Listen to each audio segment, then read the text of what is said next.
This video is going to be all about how I make this top link work on my tractor.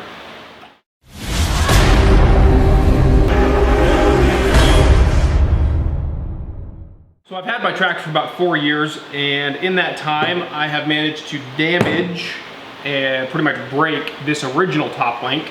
You can see on, let's see, yeah, you can see here how this eye is bent over. I had this hooked up to the tractor, it was hanging down, and I backed into something and it bent it out of shape. Also bent this little ear. These little ears got bent around quite a bit because, as anybody that operates tractor knows, you put the hole for the crescent wrench that you would normally hang your crescent wrench up with, you put that on here and twist this thing down or up, back and forth. In any case, this one got ruined, and I'll show you the one I have currently on my tractor. This is currently the top link that I have installed to my quick hitch, which then goes on all of my implements. And I get by with it. It's slightly easier to use due to the bang tab than the factory one. So that one works pretty well. It's a little easier to use than the factory one because of the tab it has. This has a nut which you need a crescent wrench to break loose every time. While I was down at my tractor supply store, I happened to notice this monster. And it is a ratcheting style, quick adjust top link. However, it is designed for a category 2 and 3 hitch style tractor. So that's a lot bigger than mine. So what I've decided to do, because I want this ratcheting style adjustment, is actually cut off this ear and the one on the bottom and weld back on category 1 ears here, which will then be more like this.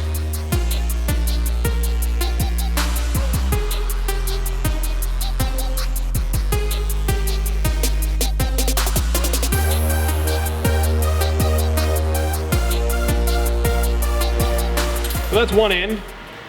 And what you saw me just do there was actually put a bevel on this thing that I can then clean up with the grinder a little bit, clean up the ears, and we should be ready to weld.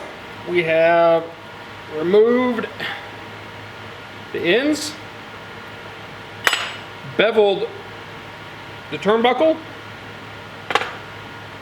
and now I'm going to get the grinder wheel out. I'm going to grind all these off, get it ready for TIG welding. I'm also going to in-prep the end of the new eyes, and then we will go in the garage and get set up to weld. So this has some oil and grease on it, so I suspect there'll be some smoke from this burning off as it gets hot. However, I do plan on quenching this. I realize the application is high stress, high torque. However, if this were to fail, it wouldn't cause catastrophic damage to anything, and I could always repair it. So I'm going to quench it for the sake of it. It's super hot out here, and I don't want to be welding out here all day. Also, this is just mild steel to mild steel. I'm using, what is this, 70S2? ER70S2 filler rod. I have two torches out here. I have a CK20, well, sorry, I have a CK17, which is this torch, with the stubby gas lens kit in it. I also have a CK9, I'm sorry, so 17 and a 9. I think I'd get my torches straight. Both have stubby gas lens kits on them, both have the number 8 gas cup. Turn my gas on, got my machine plugged in, got all the wires hooked up, got my foot pedal on the ground. So let's get this thing turned on and get it tacked up, huh? There she be.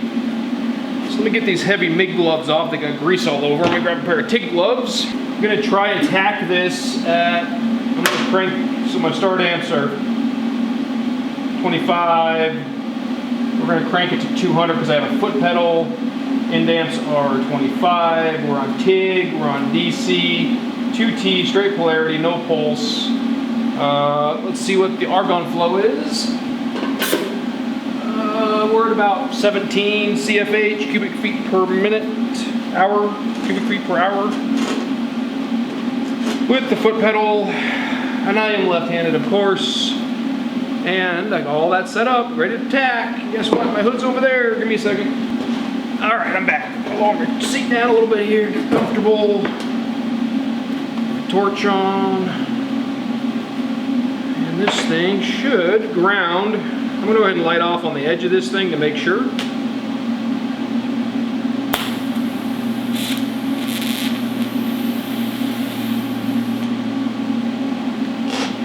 All right, so we're good there.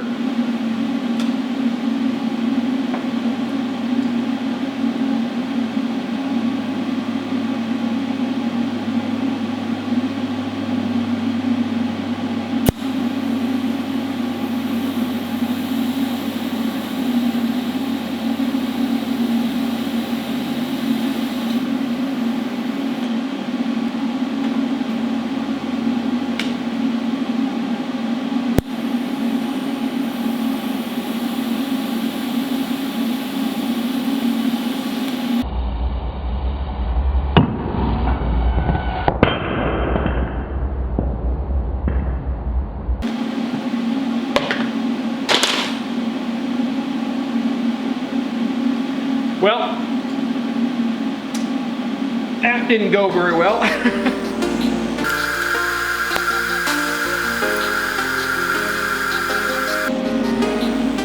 Looks pretty good. It's really good this way. It's a little bit leaning that direction. But I'm gonna go ahead and put a little tack on the other side with some filler rod, and then I'll tap on it with my something.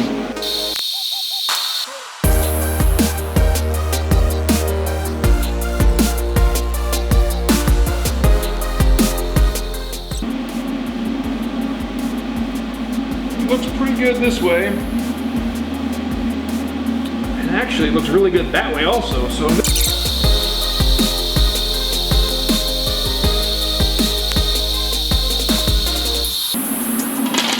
all right, let me get this thing repositioned.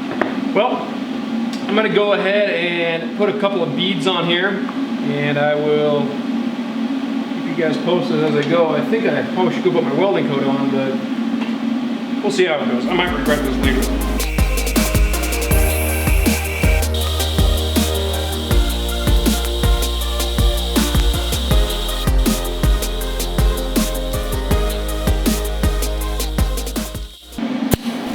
So this is a couple of beads in real time. I didn't speed this up at all. You can see how much slower this goes when it's not fast forwarded. And I also realized that TIG welding this wasn't the most practical application for TIG welding. However, I don't TIG weld all that often, and I kind of like to do it. Definitely takes a lot more finesse and practice. So this was a good opportunity to get some practice, and the welds came out pretty well. I had to force myself to slow down, which I don't do very well. But overall, the welds came out really good. Pretty happy with it.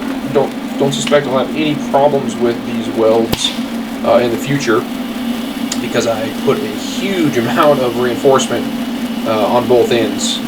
You'll see these welds up close here, and like I said, I'm pretty happy with it, and should hold up, not cause any major issues.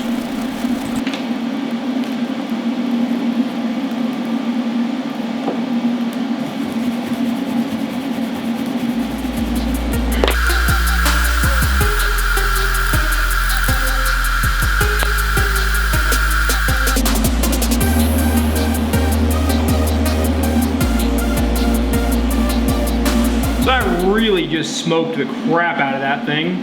I mean, it is unbelievably hot, but it's super hot out here. It's like 85, 90 degrees outside. And to be honest, I'm just tired of welding, tired of being hot and miserable out here. That's it, I'm done welding for that day on this thing. Gonna zoom you guys back, put the wire wheel on here, wire wheel this baby up, cool it off, mask it off, paint it, put it on the tractor. This is the other end of the turnbuckle, and I'm just giving you a close-up here of what the welds look like before I go put some paint on there. They came out pretty well. I did the little lay wire technique on a couple of sides, and then I did some dabbing on the left and right side of it. You can see my bead profile and patterning there, and the huge amount of reinforcement. Pretty happy with it. Definitely going to hold up. Shouldn't have any problems with it.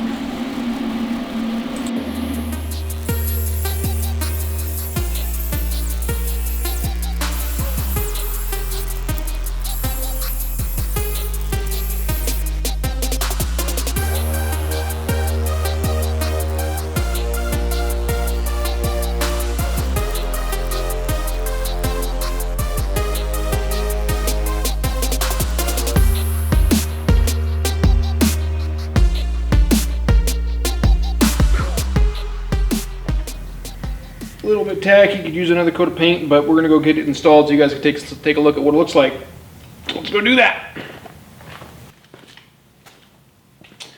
All right, so the lock nut should go away from the tractor.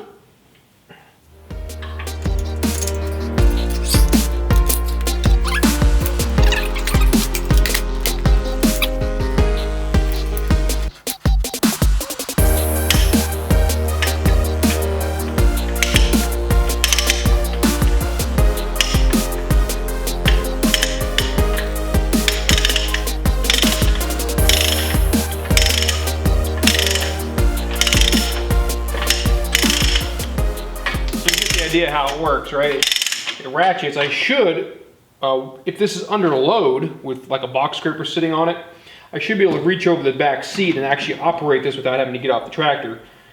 Even if I have to get off the tractor, this should be significantly faster than having to come back, get the crescent wrench out, break the nut loops, spin the thing by hand. This gives me a lot more leverage. I'll be able to keep the wrench, the handle, which let me grab it real quick.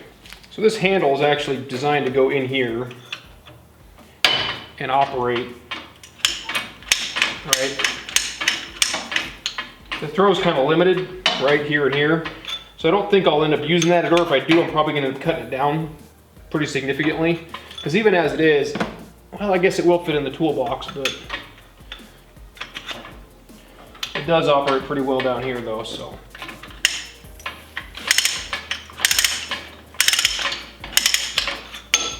That's the idea.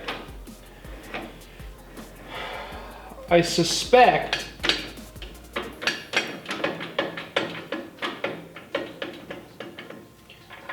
that I'll have to engage this lock nut, maybe, I don't know yet, we'll see. We'll see how it goes. I'm gonna re-grease this thing really well, because while I was welding, a lot of the grease melted out of here and fell off and dripped off and got wiped off. But I've wanted to upgrade this thing for quite some time, and I suspect this will help me in the long run with efficiency with using the box scraper and some of the other implements I have, being able to quickly adjust this thing. It does have a couple of Zerk fittings on the side, which I am going to go ahead and grease, and we'll put it to good use, I suspect.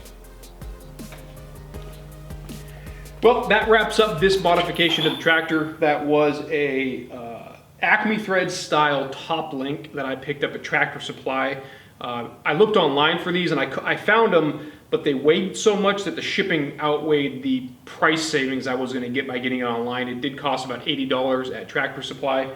Money well spent. I did end up having to cut off the ends and weld on new eyelets, which those also were, I think, $12 each. So about $110 right around there to make this modification. Significantly sturdier than the original style that was on here that I bent. And much better than the secondary style that I had on here also. We'll see how it works in the long term. I suspect it'll make the tractor just more efficient, specifically with the box scraper where I'm adjusting that back blade all the time. Anybody that's used a box blade knows what I'm talking about. I think this will really help.